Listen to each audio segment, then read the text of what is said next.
The notification came in at 7:13 p.m. from a group chat I barely remembered still existed. Family circle, the sender, Mom. The message read, "After discussing things, we believe it's best if you take a step back for a while. We're all in agreement." Just below it, a thumbs up reaction from Aunt Denise. No phone call, no warning, no explanation. Just that. I was on the couch, finishing leftover pasta, wrapping up a budget spreadsheet for work. And suddenly, my membership in the family was suspended like I'd been too much. Like I was the problem. I'll respect that Tan step away from the family fund as well. I hit send. No period. I stood up slowly, walked to my desk, and opened my laptop. Within seconds, I logged into the joint account I had managed, quietly, for nearly 5 years. The one that paid for Mom's insulin, Dad's mortgage refinance, Megan's therapy bills, and every overdue utility they couldn't manage. I canceled all my automated payments, withdrew my balance, then I closed the account. At exactly 3:11 a.m., my phone started buzzing, over and over. By sunrise, there were 89 missed calls. One voicemail from my dad. "What happened? The bank flagged everything. Is everything okay? Please call me." But they had no idea just how much I'd been holding together. Not yet. To understand why that message felt like betrayal, you'd have to go back 5 years. Back to Megan's second hospitalization. Dad had called me, crying in a Walgreens parking lot, saying they wouldn't admit her without insurance and they were completely tapped out. That night, I emptied my savings and paid for the rehab up front. When Megan stabilized, they called it a miracle. But no one ever said why it was possible. No one offered to reimburse me. No one asked how I was coping, not once. I should have understood then. When Mom was diagnosed with type 2 diabetes, I picked up the cost of her prescriptions.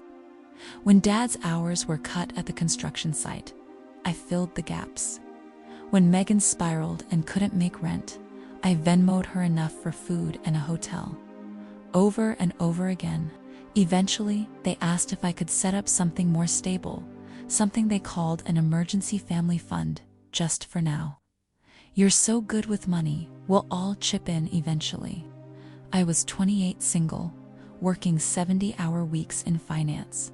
It made sense in paper, so I agreed. I set it up in my name. I managed the payments, automated the bills, and handled everything from Mom's insulin to Megan's car repairs. But it was never about trust. It was about convenience. I was the responsible one. They never asked where the money came from. Never saw the spreadsheets I made just to survive. Never knew I downgraded apartments, skipped vacations, or ate oatmeal 3 nights a week because I was supposed to handle it. And I did. So why that message now? Why step away all of a sudden? Or was it not so sudden after all? Why had Megan asked for space just after I'd started setting financial boundaries? Why had Dad been so eager that week to update the account info? Why had Megan, days before, asked if the fund could cover a $3,200 yoga retreat? Why did Aunt Denise react so quickly to that group messages, if she was waiting for it? I didn't have all the answers yet. But one thing was clear. That message wasn't about emotional distance. It was about legal distance. And that raised the one question I couldn't shake. What exactly were they trying to pull while I was still the one signing the checks? The first sign that something was off came not from my parents, but from the bank. 12 hours after I shut down the account, a fraud alert pinged on my credit monitoring app. I ignored it, at first assumed it was a delayed response to closing things. But then a second alert came, then a third, all tied to the same trigger. Someone had attempted to access a business line of credit using my name, my social security number, and the tax ID associated with the old family fund. There was no business, no application, at least not one I had submitted. I called the bank immediately. The woman on the other end, polite but sharp, reviewed the paperwork. Looks like the loan application was for $80,000, she said. I swallowed hard. Under what name? She hesitated. Megan Grace Recovery Services, LLC. My breath stopped. That was Megan's middle name. No documentation that could have been real. Only forged paperwork and my signature, somehow replicated almost perfectly. Ma'am, the agent said gently, if you hadn't closed that fund, this would have been approved. Your profile and credit were attached as a primary guarantor. Someone very close to you tried to impersonate you. I couldn't speak, couldn't move. That message, we think it's best if you step away, wasn't a boundary. It was a strategy. Remove me emotionally, keep my name legally, funnel the money, disappear before the fallout. It wasn't just Megan. Someone else had helped her. My parents, Aunt Denise, who filled out that form, who attached my details, who planned to let the system chase me down for their fake nonprofit. That night, I started gathering everything. I downloaded emails, payment records, account screenshots. 5 years of financial rescue work, disguised as love. I didn't cry. Not yet. There was no space for that. Not when I was starting to see just how deep this went. The next day, I filed a fraud report. The bank took it seriously. So did the IRS. That evening, my phone rang from a number I didn't recognize. I let it go to voicemail. It was Megan crying. I just wanted to say, I get it now, she said between sobs. I'm sorry. She didn't mention the loan, didn't mention the signature, just danced around the crater she'd helped carve beneath my life. I texted one question. Did you know about the application? No answer. I blocked the number. For the first time in years, I went to bed without checking my bank account, without calculating which bill might come next, without holding my breath. But peace is a fragile thing when you've lived too long in survival mode. 2 days later, Uncle Ray messaged me on LinkedIn. Ra, my dad's brother, the so-called unstable one who had cut ties with the family years ago. Saw what you did, his message read. Heard about the fund, about the loan to You're not the first they drained, just the first who shut it down. I stared at the screen, not the first. What had they done to him? And who else had they tried this with? How far back did this pattern go? And more terrifyingly, what would they do now that the faucet was opened? The mask had come off with it. It didn't feel like betrayal, not exactly. Betrayal implies shock. But somewhere deep in me, I'd been expecting something like this. I just didn't know how far they'd go, or how carefully they'd prepared it. I went back through my messages with Dad from the past few months. He'd asked twice if my name was still attached to the fund, a casual phrasing at the time, harmless maybe, even responsible. Now it sounded like a setup. Megan had asked for account routing numbers in March, saying her therapist needed a refund. She never had a therapist. Even Aunt Denise had called me 2 weeks ago, uncharacteristically warm, asking if I'd thought about writing up a mission statement for the fund, because maybe, just maybe, we could get some outside donors involved. They weren't disorganized. They weren't desperate. They were coordinated. What I'd mistaken for emotional dysfunction was actually logistics, and I'd been funding the entire operation.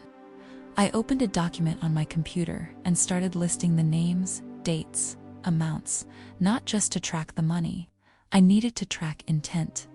Megan hadn't had steady income for 3 years, yet she still had a gym membership, designer leggings, and a car lease she couldn't possibly afford. Her anxiety days were conveniently timed with rent due dates, and Dad, he'd always been harder to read. He played the victim well. My back's shot, he'd say. I'm doing the best I can. But I remembered seeing him on Facebook last month in a backyard hot tub, beer in hand, laughing with Uncle Mark.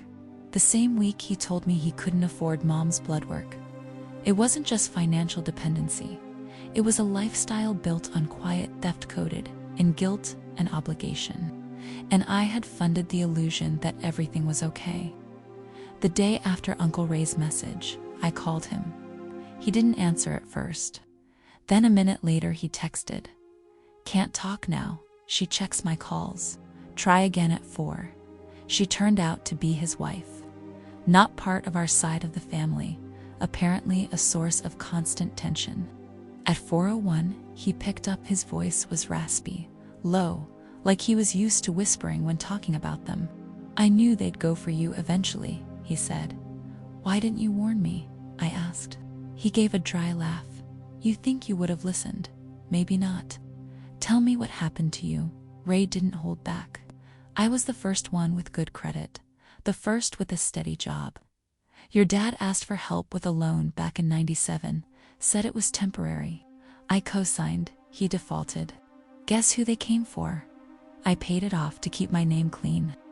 Then came Mom's car, Denise's credit card debt, Mark's IRS bill. One after another, they all came running." He paused, and when I started asking questions, when I said no, they said I was unstable, dangerous, that I had rage problems. "You heard that part?" "I had," he chuckled bitterly. "It's a script, Leah, the one they read from whenever someone stops feeding the machine." My hands clenched. I hadn't just stepped into a moment of dysfunction. I'd inherited a system one designed to consume the most reliable person in every generation. And then I remembered something. 2 nights before the message, we had that family Zoom call, the one that was supposed to be a casual monthly check-in. That was when I tried just once to share my own life, to tell them I'd been promoted, that I was now a director, that I was finally in a position to breathe. I barely got the sentence out. "She's not feeling safe in her current unit." Not congratulations, not even a nod, just a redirection. Maybe it had started there, or maybe it had started long before, when I paid for Megan's first recovery and no one blinked. Either way, the silence in that call felt rehearsed now, coordinated, staged. I went back to the group message, reread it again. "We think it's best you step away." It wasn't exile, it was erasure. And now that they'd failed to do it quietly, I wondered, what were they willing to try next? I didn't want revenge. I wanted clarity. I needed to know if I was wrong, if I had exaggerated, if maybe, just maybe, I had overreacted. So I did the only thing that made sense to me. I started documenting every receipt, every transfer, every email where someone asked for just a little help, every promise to pay me back eventually, every lie, every omission. Every time they turned my care into currency, I created folders by year, labeled screenshots, matched payments to messages. I built the digital spine of the life I'd been holding up with silence, and then I printed it. I held in my hands a stack of papers almost 2 inches thick, not to threaten them with "not yet," but to prove to myself that this happened. Rent, $18,400. Medical bills, $22,750. Legal fees for Megan's DUI, $7,000. Credit card balances I'd cleared, $12,300. Prescription costs, groceries, car repairs, phone bills. It added up to over $87,000, and I hadn't kept a dime for myself. I kept flipping through the pages, expecting to feel anger, but all I felt was grief. Not for the money, not even for the betrayal. I grieved the version of myself that believed I owed them everything. That night, I didn't sleep. I watched the ceiling until 4 a.m., wondering how many more versions of me existed across other families. How many daughters, nieces, siblings, silently draining themselves while being told they're too cold, too dramatic, too much. The next day, I got an email from Megan, 5 paragraphs, carefully written, full of vague apologies, and a new request. "I'm starting over. I just need a little help with the deposit and first month's rent. I promise this will be the last time." There was no mention of the forgery, no reference to the loan application, not a single word about what she'd done. Just a request, dressed in desperation, wrapped in hope. And for a brief second, I felt it, that reflex, the muscle memory of saying yes, of opening my wallet to cover for her chaos. Then I remembered Uncle Ray's voice. It's a script. I didn't respond. If they were going to treat me like the villain, I was going to write my own defense. A chance to talk. They all showed up. My mom, face drawn and silent. Dad, arms crossed. Megan already in tears before I even spoke. Aunt Denise in pearls, sipping tea like we were meeting in court. You asked me to step away, I said. So I did. But I need you to understand what that really means. Then I clicked share screen. The spreadsheet filled the display, line by line, year by year. Payment after payment. I heard Megan gasp. I saw Mom's face pale. Aunt Denise looked like someone had just opened her tax audit. This is everything I paid for over the past 5 years, I said calmly. Rent, therapy, medication, legal fees, groceries, emergencies, bailouts. Why are you doing this? Dad said. We trusted you. No, I replied. You used me. Then I clicked to the final tab. A running total, $87,000, documented. And that's just what I can prove. Unbelievable, Aunt Denise muttered. You've been keeping tabs on us. I looked directly at her. No, I've been surviving you. Silence fell across the screen. I could see it in their faces, not regret. I reached for the folder next to me, opened it, and held up the printed copy of the flagged loan application. Megan looked like she'd been slapped. This, I said, was submitted using my name, my information. Without my knowledge, no one spoke. So, I asked one question. Who helped her? No one answered. Not then, but someone would, because I was done asking permission, and I hadn't even shared what I'd done next. No one admitted it. Not Megan, not Dad, not even Aunt Denise with her stiff little smile and strategically placed teacup. They sat there, eyes wide, lips pressed, as if silence could erase what I had just shown them. So I let the silence hang. No one moved. Then Dad finally spoke. You didn't have to cancel the fund. I looked directly at him. I didn't cancel anything, I said. His face turned red, but he didn't argue. Not because he agreed, because he knew I was right. Mom whispered, we were giving you space too. That's all this was. No, I said, cutting her off. You weren't giving me space. You were cutting me out. You just didn't expect me to leave with them, Megan's voice cracked. You just abandoned us. I stared at her. After I paid your rent, funded your rehab, covered your Uber when you fled that abusive boyfriend, and almost paid for a $3,200 yoga retreat you called essential for healing. She blinked hard. That's not fair. You want fair, I said. Voice calm but pointed. For 5 years I cleaned up every mess, every overdraft. Megan lunged toward the screen. You've always been bitter. You want a medal for acting like an adult? No, I said. I want boundaries, and I'm done being your backup plan. Aunt Denise exhaled sharply. You think money is the only thing that matters. No, but it's the only thing you ever came to me for. Then I shared my screen one last time. This time, a folder full of emails, text threads, screenshots of the loan application with forged signatures, and the report numbers I'd filed with the bank and the police. Mom gasped.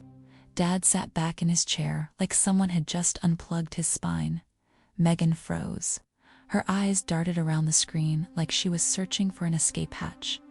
And then I spoke the words they didn't expect. I've contacted the bank. All joint authorizations removed.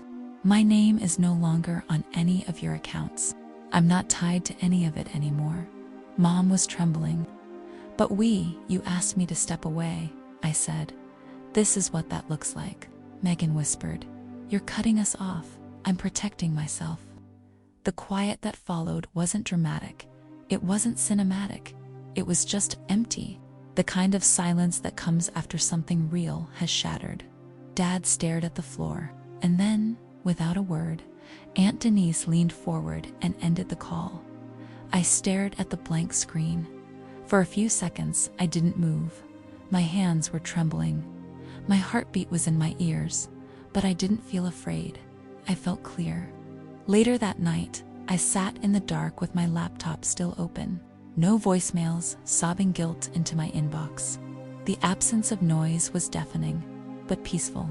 Until the next morning. A letter arrived, not an email. A physical envelope, heavy, thick paper, the kind that means lawyers or banks. It was from the fraud department. Someone had attempted to open a business loan again. Same name, same forged signature. This time, $80,000. The only reason it failed? The account had already been closed. The name of the business, Megan Grace Recovery Services LLC, the co-signer's dad, mom, and now I had proof. Proof that the exile hadn't just been emotional. It was an exit strategy with me as the fall guy. But the part that chilled me most wasn't the forgery. It was what the bank rep told me on the phone. If you hadn't shut it down when you did, this would have gone through undetected. I hung up the call and just sat there. Still, they hadn't just wanted my money. They wanted my identity, and they were willing to risk everything to keep it. What would they try now that it didn't work? What else were they hiding? And just how far would they go to protect the lie? They weren't unraveling quietly. The first message came 3 days later from Megan. A burner email, one sentence, no greeting, you've ruined everything. Attached were screenshots, overdue bills, an eviction notice, a final warning from the power company. There was even a denied credit card application, my name still listed as the former co-signer. The mask was off. They weren't pretending anymore. They weren't sorry. They were furious, and they wanted someone to blame. The same day, Mom showed up at my office. My assistant came in, pale. There's a woman in the lobby. She says she's your mother. She refuses to leave. I stepped out slowly. There she was, pale, trembling, holding an envelope full of papers in one hand and a tear-stained tissue in the other. Your father's sleeping on the couch. Megan hasn't left her room. The landlord's changing the locks next week. I didn't say a word. She stepped closer. I raised you, she whispered. I gave you life, and this is how you repay us. That's when I laughed, not loudly, not cruelly, just hollow. A quiet exhale from somewhere deep and cracked. You gave me life, I said, and then spent 30 years convincing me I owed you for it. Her mouth tightened. I didn't stop. I didn't ask to carry the weight of your mistakes. I didn't volunteer to be the net under every one of Megan's crashes. I didn't choose to sacrifice my peace, my finances, my mental health, just so you could avoid facing your own reflection. She looked down, silent. I took a step closer. You want help? Call a social worker, a debt counselor. I'm not your bailout anymore. I turned and walked back toward my office, but I wasn't done protecting myself. That weekend, I filed every report I could. Bank fraud, identity theft, IRS alerts, an affidavit detailing the forgery with attached screenshots, dated documents, and Megan's texts asking about nonprofits in my name. Every key I pressed felt like exhaling after holding my breath for years. I locked my credit, changed my passwords, set up alerts that would ping me if so much as a library card was opened in my name. By Sunday night, I could finally sleep. No buzzing phone, no emergency request, no teary voice message asking me to fix the latest crisis. The silence wasn't guilt anymore, it was relief. Until the phone rang. An unknown number again. I answered without thinking. Megan? I asked. A pause. Then it's Tyler that stopped me cold. Tyler, her ex, the abusive one. The one she'd fled in the middle of the night. The one I had sent money for, anonymously, so she could get out safely. I didn't expect you to answer, he said. I didn't speak. I heard what happened, he said. The fund, the loan, the family thing. I'm not trying to cause trouble. I just wanted to say thank you for helping her, even when she didn't deserve it. Then he hung up. I stared at the screen, not because I needed validation, but because it was the first time anyone had said it aloud that I wasn't the storm. I had been the shield. And maybe, just maybe, I wasn't the villain in the story they were telling now.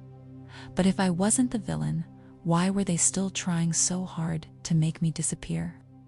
I moved 2 months later. No goodbye, no forwarding address, no family notice, just a quiet departure, a new city, and a lease signed in my own name with no one else's debt trailing behind me like a shadow.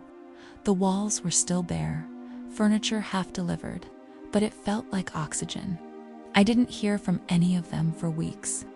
Then, on a random Wednesday afternoon, I got a message request on Facebook from him. Uncle Ray, saw what you did, heard about the fund, the loan, everything. He didn't ask how I was. He didn't offer sympathy. He just sent one more line. You're not the first they drained, just the first who closed the faucet before it broke you. I stared at those words for a long time, because I'd believed this was all about me, about my money, my choices, my boundaries. But now I could see it. This wasn't personal, it was inherited. It had happened to Ray, probably to my grandfather before that. Passed down like a sick kind of tradition. Find the strong one, the steady one, the one who won't walk away, then build the entire family system on their back. Ray had walked away and they called him unstable. I walked away and they called me bitter, selfish, cruel. It didn't matter what I had done, only that I'd stopped playing the role. Heroes are fine as long as they don't ask for anything back, as long as they keep sacrificing without needing recognition, rest, or return. I spent the rest of that evening reading a folder of old voicemails. It wasn't intentional. I just found it while cleaning files on my phone. There was one from Megan, dated the year before. She was crying, not dramatic sobs, quiet ones. You've always saved me, she said. Even when I didn't say thank you. Even when I made you the enemy. I don't know why I do that. I deleted it, not because it didn't mean anything, but because it had meant everything, and then she'd erased it the second I stopped saving her. That's the thing about people who survive off others. They need you to be indispensable till you demand to be respected. I went for a walk that night. Cold air, clean silence, no buzzing phone, no notifications from a family group chat I no longer belonged to. Just my feet on the pavement and the sound of my own breath. Freedom didn't feel like celebration. It felt like stillness. Later that week, I got a thick envelope from the bank. Inside, confirmation that the fraud case was closed. Megan had been flagged. So had my parents. Forgery, identity misuse, financial abuse. The investigator had included a brief summary: coordinated misuse of authority, intention to deceive, attempted fraud. I folded the letter and placed it in a drawer, not to punish them, but to remind myself that I wasn't imagining it, that the weight I had carried wasn't invisible after all, that even the paper trail now agreed it happened. And then, 2 days later, I saw her, Aunt Denise, at a bakery 3 blocks from my new apartment. She was seated at a small table outside, scarf around her neck, pearl earrings glinting in the afternoon sun. She waved at me like nothing had happened.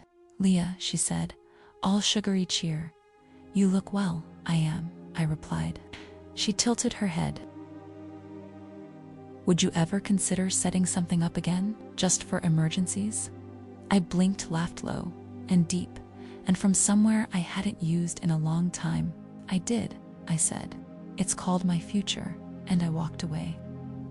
But even then, I knew they wouldn't stop. They'd rewrite the story. Megan would blog about toxic sisters. Dad would tell coworkers I'd changed since the promotion. Mom would send photos on holidays tree-lit, smiles frozen. Because in their version, I was never the one who rescued them. I was the one who walked away. And now, standing in the life I rebuilt with my own hands, I faced one final truth. I wasn't the villain in their story. I was the one who finally escaped it. But was that enough?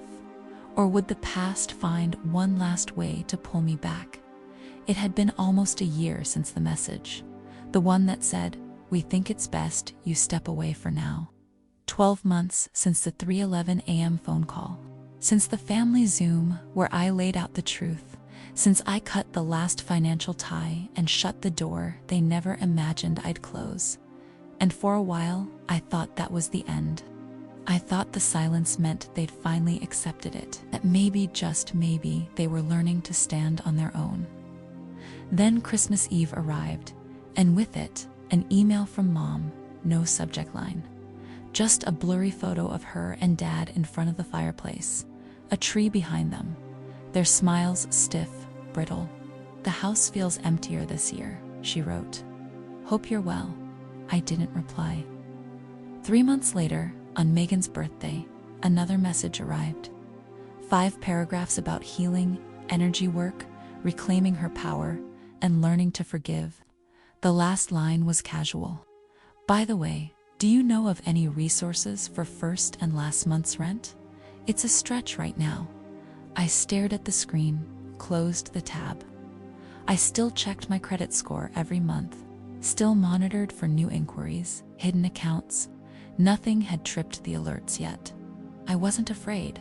I was vigilant. I'd learned that people who survive by draining others don't fall gracefully. They crash-hand blame you for the landing.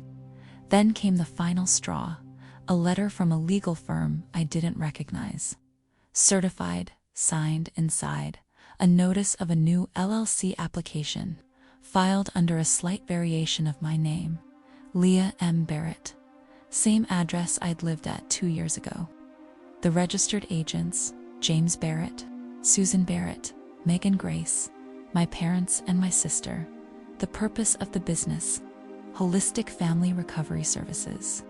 It was the same plan, same scam, just repackaged. They were trying again, using my name, my reputation, my former address, counting on me not noticing, not fighting, not surviving. But this time they had filed it in the wrong state, with the wrong date.